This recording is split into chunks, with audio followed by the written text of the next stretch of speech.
ഉമ്മ കുറച്ച് കാഴ്ചപ്പാടുള്ള ഒരാളായിരിക്കണം. കാഴ്ചയല്ല കാഴ്ചപ്പാട്. കാഴ്ചപ്പാട് ഹൃദയത്തിൻ്റെതാണ്, കാഴ്ച കണ്ണിൻ്റെതാണ്. കാഴ്ചപ്പാട് കാഴ്ചയായിട്ട് വരണം. ഇപ്പോൾ ഫോർ എക്സാമ്പിൾ, ഒരു കുട്ടി എന്തെങ്കിലും ഒരു കുസൃതി കാണിച്ച് അപ്പം അവനെ പിടിച്ച് തച്ച് അങ്ങോട്ടാക്കി ഇങ്ങോട്ടാക്കി, അത് കാഴ്ചയുള്ള ഉമ്മയുടെ പ്രശ്നമാണ്. കാഴ്ചപ്പാടുള്ള ഉമ്മ അവൻ്റെ ഏജ് ഒന്ന് നോക്കും. അവൻ്റെ ഏജ് നോക്കുക, അവന് 6 വയസ്സല്ലായിട്ടുള്ള പാവാണ്, എന്നിട്ട് നല്ല രീതിയിൽ ഉപദേശിച്ചു കൊടുക്കും. അത് കാഴ്ചപ്പാടുള്ള ഉമ്മയാണ്. കാഴ്ചയുള്ള ഉമ്മ എന്ന് പറഞ്ഞാൽ അവൻ കുസൃതി കാണിച്ചു, അടിച്ചു, അതാണ് കാഴ്ചയുള്ള ആൾ. കാഴ്ചയല്ല കാഴ്ചപ്പാട്. ഓരോ ഉമ്മമാർക്കും ഉപ്പമാർക്കും ആദ്യം ഉണ്ടാവേണ്ടത് കാഴ്ചപ്പാടാണ്. ഏതെങ്കിലും ഒരു കുട്ടി ചെറുതായൊന്ന് മുടി വെട്ടിയപ്പോൾ ഒന്ന് അങ്ങോട്ടും ഇങ്ങോട്ടൊന്ന് വലുതായിപ്പോയി എന്ന് വെക്കുക, അതിന് വേണമെങ്കിൽ എനിക്ക് പൊതിരെ തല്ലാം, അത് കാഴ്ചയാണ്. നിങ്ങളത് കാഴ്ച കണ്ടതുകൊണ്ടാണ്. പക്ഷെ കാഴ്ചപ്പാട് എന്ന് പറഞ്ഞാൽ കുറച്ച് കഴിഞ്ഞാൽ അതൊക്കെ മാറ്റുമായിരിക്കും. നല്ല രീതിയിൽ അവനെ ഉപദേശിച്ചിട്ട് മാറ്റലാണ് കാഴ്ചപ്പാട്. ഭർത്താവ് എന്തെങ്കിലും ടെൻഷൻ അടിച്ച് വന്നിട്ട് അങ്ങോട്ട് എന്തെങ്കിലുമൊക്കെ ഒച്ച വെക്കുമ്പോഴേക്ക് അത് കാഴ്ചയായി കണ്ട ആൾക്ക് കാഴ്ചക്കെതിരെ പറയാൻ പറ്റും. പക്ഷെ കാഴ്ചപ്പാടായി കാണുന്ന ആൾക്കാർക്ക് എങ്ങനെ ഉണ്ടാവുമെന്ന് അറിയോ നിങ്ങൾ? എൻ്റെ ഭർത്താവിന് എന്തോ ഒരു ടെൻഷൻ ഉണ്ട്, അതുകൊണ്ട് ഇപ്പം ഞാൻ സംസാരിക്കാൻ പറ്റൂല, അത് പിന്നെയാണ് സംസാരിക്കേണ്ടത് എന്നതാണ് കാഴ്ചപ്പാട്. ഒരു ഭാര്യ നമ്മളോട് സങ്കടപ്പെട്ട് എന്തെങ്കിലും പറഞ്ഞു, അപ്പം തന്നെ സ്പോട്ട് ചെയ്തിട്ട് ഭയങ്കരമായിട്ട് അടിക്കാനോ ചീത്ത പറയാനോ പോയാൽ അത് കാഴ്ചയാണ്, ഒരിക്കലും കാഴ്ചപ്പാടല്ല. എൻ്റെ ഭാര്യ അങ്ങനെ പറയാൻ എന്തെങ്കിലും ഒരു കാരണം ഉണ്ടാവും, അതുകൊണ്ട് അവളൊന്ന് കേൾക്കട്ടെ, അവളൊരു പാവാണ് എന്ന് പറഞ്ഞിട്ട് അവളെ അരികത്ത് ചേർത്തിട്ട് കേൾക്കൽ, അത് കാഴ്ചപ്പാടാണ്. നമുക്ക് കാഴ്ചയല്ല വേണ്ടത്, അതിനേക്കാൾ അപ്പുറത്തുള്ള കാഴ്ചപ്പാടാണ്. കാഴ്ചപ്പാട് ഒരുപാട് വർഷത്തിൻ്റെ അപ്പുറത്തേക്ക് ചിന്തിക്കേണ്ടി വരും. കാഴ്ച ആ സ്പോട്ടിൽ തന്നെ തീർക്കേണ്ടി വരും. അതുകൊണ്ട് എൻ്റെ പ്രിയപ്പെട്ട ഉമ്മമാരോട് ഉപ്പമാരോട് ഞാനടക്കമുള്ള ആൾക്കാരോട് നമുക്ക് ആദ്യം ഉണ്ടാകേണ്ടത് ഒരു കാഴ്ചപ്പാടാണ്. എന്നിട്ട് നമുക്ക് 4 മക്കളുണ്ടെന്ന് വെക്കുക, അല്ലെങ്കിൽ 3, 4, 5 എത്രയാണെന്ന് വെക്കുക. ഓരോ കുട്ടികളെയും നമ്മൾ ഡിസൈൻ ചെയ്തു വെക്കണം. ഇവൻ ഇന്ന രീതിയിൽ പോകണം, ഇവൻ ഇന്ന രീതിയിൽ പോകണം. അതിന് അവനോടും കൂടി ചോദിക്കണം. അല്ലാതെ ഒരു കുട്ടിനാണ്ട് തള്ളി പറഞ്ഞേക്കലല്ല, ഉന്തി പറഞ്ഞേക്കാൻ പാടില്ല. അവനോടും കൂടി ചോദിക്കണം, മോനെ നിനക്ക് എന്താ ഇഷ്ടം, നിനക്ക് ആരാകാനാ ഇഷ്ടം. ആരായാലും ശരി അവൻ ദീനിയാകണമെന്നേ ഉള്ളൂ. അവൻ ചിലപ്പോൾ ഹാഫിദാകാൻ പറ്റിയില്ലെന്ന് വരാം, അല്ലെങ്കിൽ ആലിമാകാൻ പറ്റിയില്ലെന്ന് വരാം. പക്ഷേ അതിനേക്കാൾ അപ്പുറത്തേക്ക് മുഫ്തിയാകാൻ പറ്റിയില്ലെന്ന് വരാം. അതൊക്കെ അവിടെ നിൽക്കട്ടെ, അതൊക്കെ നമ്മൾ ആകേണ്ടത് തന്നെയാണ്. നിർബന്ധമായിട്ടും നമ്മുടെ മക്കളിൽ ആരെങ്കിലുമൊക്കെ അങ്ങനെ വേണം. അതല്ല അവന് ഡോക്ടറാവലാണ്. ആ ഡോക്ടറാവുക എന്നതാണെങ്കിൽ അവൻ നല്ലൊരു ദീനിയായ ഡോക്ടറാവട്ടെ. ദീന് പൂർണ്ണമാകണമെങ്കിൽ ഒന്ന് നല്ല വിശ്വാസവും നല്ല കർമ്മങ്ങളും വേണം, മറ്റൊന്ന് എല്ലാവരെയും സ്നേഹിക്കാനുള്ളതും വേണം. നിങ്ങൾ ഫുത്തുഹുൽ ഗൈബ്, ഫതഹുർ റബ്ബാനി, ഉന്നത്തു താലിബീൻ 3 ഗ്രന്ഥങ്ങളുണ്ട്. ഞാൻ പൊതുജനങ്ങളോടല്ല പറഞ്ഞത്, ഇവിടെ ഉള്ള ഉസ്താദുമാരോട്. മാഷാ അല്ലാഹ് അവരത് ഊതിയിട്ടുണ്ടാവും. അത് പഠിക്കാത്തവരത് പഠിക്കണമെന്ന് ഞാൻ പറയാം. ഞാൻ ഷെയ്ഖ് അബ്ദുൽ ഖാദിർ ജിലാനി റഹ്മത്തുള്ളാഹിയുടെ കിതാബാണ് പറഞ്ഞത്. ഫുത്തുഹുൽ ഗൈബ്, ഫതഹുർ റബ്ബാനി, ഉന്നത്തു താലിബീൻ. അള്ളാഹുവിൻ്റെ അനുഗ്രഹം കൊണ്ട് ഏകദേശം 3 വർഷം വെച്ചിട്ട് ഞാനത് കുറേശ്ശെ പഠിച്ച് തീർത്തിട്ടുണ്ട്. തീർത്തെന്ന് പറയാൻ പറ്റൂല, കാരണം അത് വേറെ ലോകമാണ്. അതിൽ നിങ്ങൾ നോക്കുമ്പോൾ ഇർഷാദിൻ്റെ മർത്തബയെക്കുറിച്ച് പറയുന്നുണ്ട്. മനുഷ്യനൊരു വലിയ വിശ്വാസത്തിൻ്റെ അങ്ങേ തലയിലേക്ക് എത്താൻ, അള്ളാഹുവോട് പ്രിയപ്പെട്ടവനാകാൻ എല്ലാവരെയും ഒരേപോലെ കാണാത്ത മനസ്സിന് കഴിയില്ല എന്നതിൽ പറയുന്നുണ്ട്. ഞാൻ ഗ്രന്ഥത്തിൻ്റെ പേര് പറഞ്ഞു, ഫുതുഹുൽ ഗൈബ്, ഫതഹുർ റബ്ബാനി, ഉന്നത്തു താലിബീൻ. അതുകൊണ്ട് നമുക്ക് വിശാലമായൊരു കാഴ്ചപ്പാട് വേണം. നമ്മുടെ രാഷ്ട്രീയത്തിലല്ല എന്നതുകൊണ്ട് ഒരിക്കലും അവനെ എതിർക്കാൻ നിൽക്കരുത്. ഐഡിയോളജിക്കലി വേണമെങ്കിൽ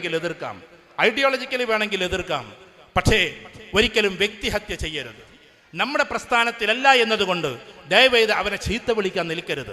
അവൻ്റെ ബോധ്യം അവനെ കൊണ്ടുപോകുന്നു, നമ്മുടെ ബോധ്യം നമ്മളെ കൊണ്ടുപോകുന്നു. ഓരോരുത്തർക്കും ബോധ്യപ്പെട്ടതിലേ ഉണ്ടാവുള്ളൂ. ബോധ്യമില്ലാതെ ഇതിലൊന്നും പോയി നിൽക്കൂലല്ലോ. ഒരാൾ ചിലപ്പോൾ മാർക്സിസമാണ് അവൻ്റെ ബോധ്യമെങ്കിൽ ചിലപ്പോൾ അതിലായിരിക്കും അവൻ പ്രവർത്തിക്കുന്നത്. ഒരു പക്ഷേ കോൺഗ്രസ് ആണ് അവൻ്റെ ബോധ്യമെങ്കിൽ അതിലായിരിക്കും അവൻ പ്രവർത്തിക്കുന്നത്. മുസ്ലിം ലീഗാണ് അവൻ്റെ ബോധ്യമെങ്കിൽ അതിലായിരിക്കും അവൻ പ്രവർത്തിക്കുന്നത്. എന്തിനാ നമ്മൾ അങ്ങോട്ടും ഇങ്ങോട്ടൊക്കെ ബോധ്യമില്ലാത്ത ഒന്നിലേക്ക് വലിച്ചെടുക്കാൻ നോക്കുന്നത്? അവനെ ബോധ്യപ്പെടുത്താൻ നോക്കണം. ബോധ്യപ്പെട്ടിട്ട് മാറിയില്ലെങ്കിൽ മാത്രമാണ് ഈ ഒരു ചെറിയ രീതിയിൽ ഐഡിയോളജിക്കൽ കോൺഫ്ലിക്റ്റ് വരിക. അവൻ ക്ലെവർലി മോശമായിട്ട് ചെയ്യണമെന്ന് ഉദ്ദേശിച്ച് ചെയ്യുകയാണെങ്കിൽ നമുക്ക് എതിർക്കാൻ പറ്റണം. അതല്ലാതെ ഏതെങ്കിലും ഒന്നിലായി എന്നതിൻ്റെ പേരിൽ ദയവ് ചെയ്ത് കുടുംബത്തിൽ ആ ഒരു എതിർപ്പുണ്ടാകരുത്. ചിലപ്പം അവന് കോൺഗ്രസ്സിലാകാം, ചിലപ്പോൾ ലീഗിലാകാം, ചിലപ്പോൾ മാർക്സിസത്തിലാകാം. പിന്നെ വളരെ മോശമായ വർഗീയപരമായ അവസ്ഥയിലേക്ക് പോകുമ്പോൾ അത് വേറെ കൈകാര്യം ചെയ്യേണ്ടതാണ്. അപ്പം ഞാൻ പറഞ്ഞു വരുന്ന ഈ ഒരു അവസ്ഥ നമ്മുടെ വീട്ടിലുണ്ടാകണം. അതിന് ആദ്യം ഭാര്യ ഭർത്താക്കന്മാർ തമ്മിലുള്ള വല്ലാത്തൊരു ബന്ധം, ആ ഒരു സ്നേഹം നമ്മുടെ കുട്ടികൾ കാണണം. അതിന് ഏറ്റവും നല്ല വഴി എന്താണെന്നറിയോ?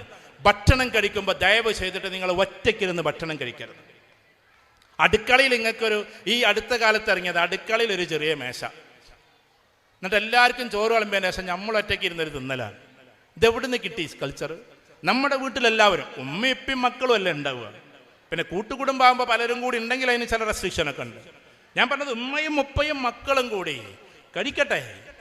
ആ സമയത്ത് മകൻ്റെ വായിലേക്കൊന്ന് എപ്പോഴെങ്കിലൊക്കെ ഒന്ന് വെച്ചു കൊടുക്കുക, മകൻ ഉപ്പക്ക് അതേമാതിരി തന്നെ വെച്ചു കൊടുക്കുക, ഉമ്മ ഉപ്പക്ക് ഉപ്പ ഉമ്മക്ക്. ഇതൊക്കെ റസൂലുള്ളാഹി സ്വല്ലല്ലാഹു അലൈഹി വസല്ലം നമ്മളോട് പറഞ്ഞതാണ്.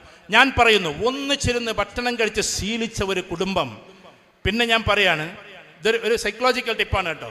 അപ്പം ഇങ്ങനെ ഇട്ട് കൊടുക്കുമല്ലോ നമ്മൾ. ചുരുക്കി പറഞ്ഞാൽ അപ്പോൾ ചിക്കൻ്റെ ഒരു കാലം, അത് വലിയ പൂതിയൊന്നുമില്ല ഇപ്പോൾ ആൾക്കാർക്ക്. പണ്ടേനൊക്കെ ആഗ്രഹം അതുണ്ടെങ്കിൽ അത് അങ്ങോട്ട് ഇട്ട് കൊടുക്കുക, അവനപ്പം അങ്ങോട്ട് ഇട്ട് കൊടുക്കുക, അതങ്ങനെ കറങ്ങി വരണം. ആ കറങ്ങി വരൽ എന്താ ഭാവിയിൽ ഉണ്ടാകാമെന്നറിയോ? ഇങ്ങനെ ചെയ്ത് ശീലമുള്ള ഒരു കുട്ടി എന്തെങ്കിലും പറമ്പ് വീതിക്കുന്ന സമയത്ത്, എടാ നിനക്ക് 2-3 പെൺകുട്ടികളല്ലേ, ഈ അത് എടുത്തോന്ന് പറയും. എടുത്തോന്ന് അങ്ങോട്ട് പറയും. കാരണം ഇവൻ കൊടുത്ത് ശീലമുള്ള ആളാണ്, വാങ്ങി മാത്രം ശീലമുള്ള ആളല്ല. ഇന്ന് കുട്ടികളെ കഥ എന്താ? ചിക്കൻ പൊരിച്ചതുകൊണ്ട് കൊണ്ടെന്ന് വെച്ചാൽ 5-8 കഷ്ണം അവൻ്റെ മുമ്പ് കണ്ടെടുത്ത്. ചോനാരി കുടുംബത്തിലുണ്ടോയെന്ന് എനിക്കറിഞ്ഞൂടെ. ഓരോ കുട്ടിയുടെ കൾച്ചർ കണ്ടാലറിയാം. അവനതിലെല്ലാം നല്ല കഷ്ണം പൊരിക്കാണ്ടാണ് അവൻ്റെ ഇത് കണ്ടു വെക്കുക. എന്നിട്ട് ഇതിൻ്റെ അധികാരി ഞാനാണ്, ആരും ഇതിൽ തുടരുത്. ഈ ഒരു കൾച്ചറിലേക്ക് നമ്മുടെ കുട്ടികൾ പോകരുത്. പകരം പരസ്പരം എല്ലാവരും കൂടി ഒന്നിച്ച്. എനിക്ക് നല്ല ഓർമ്മയുണ്ട്, എൻ്റെ ഉമ്മയൊക്കെ, ഞാൻ എൻ്റെ ഉമ്മനെ പറയുമ്പോൾ നിങ്ങൾക്കൊന്നും തോന്നരുത് നിങ്ങൾ അങ്ങനെ ആകാൻ വേണ്ടിയിട്ട് പറയാട്ടോ. ഉമ്മ മരിച്ചുപോയി പാവം. എനിക്കും എൻ്റെ ജ്യേഷ്ഠനും എൻ്റെ പെങ്ങൾക്കും പിന്നെ എൻ്റെ ചെറിയൊരു അനിയനുണ്ട്, ഞങ്ങൾക്ക് 4 ആൾക്ക് ഒരു പ്ലേറ്റ് നിന്നായിരുന്നു വാരി തന്നിരുന്നത്. എൻ്റെ അയൽവാസികൾക്ക്, ചിലപ്പോൾ അയൽവാസികളൊക്കെ ഭാവിയിൽ കേൾക്കും, അവർക്കൊക്കെ അന്നത് അതിശയായിരുന്നു. ഞാൻ 10ാം ക്ലാസ് പഠിക്കുമ്പോഴും എൻ്റെ ഉമ്മ എനിക്ക് വാരി തന്നിട്ടുണ്ട്, 15ാമത്തെ വയസ്സിൽ. അപ്പം എൻ്റെ ജ്യേഷ്ഠന് അപ്പോൾ 18 വയസ്സാണ്, എൻ്റെ പെങ്ങൾക്ക് എന്നെ 2 വയസ്സിന് താഴെയാണ്. എൻ്റെ അനിയൻ ഞാനും തമ്മിൽ 10 വയസ്സിൻ്റെ വ്യത്യാസമുണ്ട്. ഞങ്ങൾ ഒന്നിച്ചിരുത്തിയിട്ട് ഭക്ഷണം കഴിപ്പിക്കുമായിരുന്നു. ആ കൾച്ചറൊക്കെ ഒന്ന് എവിടെ പോയി? പഴയ ഉമ്മാമ്മമാരുതായി മുന്നിലിരിക്കുന്ന ആദരം ഏറ്റുവാങ്ങാൻ വേണ്ടി ഇരിക്കുകയാണല്ലോ. നിങ്ങൾക്ക് ഓർമ്മയില്ലേ ഇത്? അന്നത്തെ ചിരട്ടയിൽ രസകരമായി ചായ ഉണ്ടാക്കി കൊടുത്തത് ഇല്ലേ? ചിരട്ടയിലൊരു ചായ ഉണ്ടായിരുന്നു. പണ്ടത്തെ ആൾക്കാരോട് ചോദിച്ചാൽ അറിയാം. അരിമണി വറുത്തതും ചായയും പ്ലാവിൻ്റെ ഇലടും അങ്ങനത്തെ കാലൊക്കെ കഴിഞ്ഞു പോയിട്ടുണ്ട്. നമ്മളെ വീട്ടിൽ കല്യാണം നടക്കുമ്പോൾ അയൽവാസികളായ എല്ലാവരും വരും. പൈസ കിട്ടാനൊന്നുമല്ല, അരി ചേറാൻ വരും. അന്ന് അരി ചേർന്ന പരിപാടിയുണ്ട്, കുന്താണിയിലിട്ട് ഇടിക്കണ പരിപാടിയുണ്ട്, ഉരലിൽ കൊണ്ടുപോയിട്ട് ഇടിക്കണ പരിപാടിയുണ്ട്. ഇതൊക്കെ അയൽവാസികളെ വന്നിട്ട് ചെയ്യുക. എന്നിട്ട് ആ അയൽവാസിയിൽ നിന്ന് 10 പ്ലേറ്റ്, ഈ അയൽവാസിയിൽ നിന്ന് 10 പ്ലേറ്റ് ഒക്കെ തക്കതിൻ്റെ പിന്നിൽ ഓരോ കുത്തി 2 കുട്ടി PK KP എന്നൊക്കെ എഴുതും. കാരണം അവിടുത്തെ പ്ലേറ്റാന്ന് അറിയാൻ. എല്ലാവരുടെ പ്ലേറ്റും കൊണ്ടുവന്നിട്ട് അന്ന് കഴിക്കുക. കസേരകൾ എന്ന് പറയുന്ന സാധനം ഉണ്ടല്ലോ, ആ സാധനം അന്ന് കൊട്ടക്കസാല എന്ന് പറഞ്ഞ കസാര ഉണ്ട്, അതിന് മുമ്പ് ഒരു ഇരുമ്പ് കസാല ഉണ്ടായിരുന്നു. ആ അപ്പം നിങ്ങൾ വിചാരിക്കും ഇതൊക്കെ എത്ര വയസ്സായി ഇയാൾക്ക്? ഇതൊന്നും അധിക കാലമൊന്നും ആയിട്ടില്ല, ഈ അടുത്ത കാലത്ത് കഴിഞ്ഞ സംഭവങ്ങളാണ്. അവിടെ നിന്നൊക്കെ കസേരകൾ കൊണ്ടുവരും. ഒരു വീട്ടിലെ കല്യാണം നടക്കുമ്പോൾ അവിടുത്തെ കംപ്ലീറ്റ് കസേര എന്ന് പറഞ്ഞാൽ 10-50 വീട്ടിൽ ഈ വാടക കൊടുക്കലൊക്കെ ഇപ്പോൾ ഈ അടുത്ത കാലത്ത് തുടങ്ങിയതാണ്. അതിൻ്റെ കൂടെ അപ്പുറത്തേക്ക് അന്നാണ്ട് പോയാൽ പന്തലുണ്ടല്ലോ, നിങ്ങൾ ഇങ്ങനെ നോക്കുന്ന പന്തൽ, ആ ഓലകളുണ്ടല്ലോ, ഓലപ്പന്തൽ, അത് ഒരുപാട് വീട്ടിൽ നിന്ന് പെറുക്കിക്കൊടുന്നതാണ്. അതിൻ്റെ കഴുങ്ങുണ്ടല്ലോ, ആ കഴുങ്ങ് ഒരുപാട് വീട്ടിൽ നിന്ന് വെട്ടിക്കൊണ്ടുവന്നതാണ്. എടാ മോളെ കല്യാണം നടക്കല്ലേ, ഈ 4 കഴുങ്ങ് വെട്ടിക്കോ. അന്ന് കഴുങ്ങില്ലാത്ത ആളുകൾ പറഞ്ഞിരുന്നൊരു കാലം ഉണ്ടായിരുന്നു. അയാളുടെ ആദായമാണ് സത്യത്തിൽ ആ കഴുങ്ങ്. അതിൻ്റെ ആഴങ്ങൾ മനസ്സിലാക്കണം. അയാളുടെ ആദായമാണ് ആ കഴുങ്ങ്. എന്നിട്ടും അയൽവാസിയുടെ വീട്ടിലെ പിന്നെ കല്യാണം നടക്കുമ്പോൾ വെട്ടിക്കട കഴുങ്ങ് എന്ന് ധൈര്യപൂർവ്വം പറയുന്ന അയൽവാസികളുണ്ടായിരുന്നു. ഇന്ന് സ്വന്തം അയൽവാസിയുടെ വീട്ടിലേക്ക് കല്യാണത്തിന് പോകൽ എങ്ങനെയെന്നറിയ നിങ്ങൾ?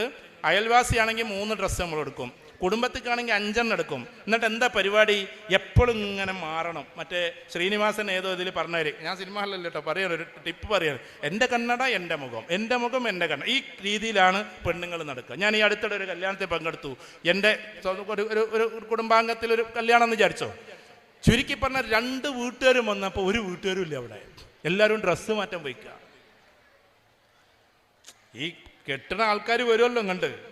ആ സമയത്ത് ഇവിടെ ആരുമില്ല, കാരണം അവരവിടെ പോയി വന്നു ഡ്രസ്സ് മാറ്റാൻ പോയതാണ്. കുട്ടികൾക്ക് ആകെ ലക്ഷ്യം എന്താണെന്ന് പറയാം, മേക്കപ്പ് ഇടുക, ഫോട്ടോ എടുക്കുക. കല്യാണം എന്ന് പറഞ്ഞാൽ മേക്കപ്പ് ഇടുക, ഫോട്ടോ എടുക്കുക, മേക്കപ്പ് ഇടുക, ഫോട്ടോ എടുക്കുക. പണ്ട് ഈ റോളായിരുന്നു. ആ റോളായതുകൊണ്ട് വല്ലാണ്ടൊന്നും നടന്നിരുന്നില്ല ക്യാമറയിൽ.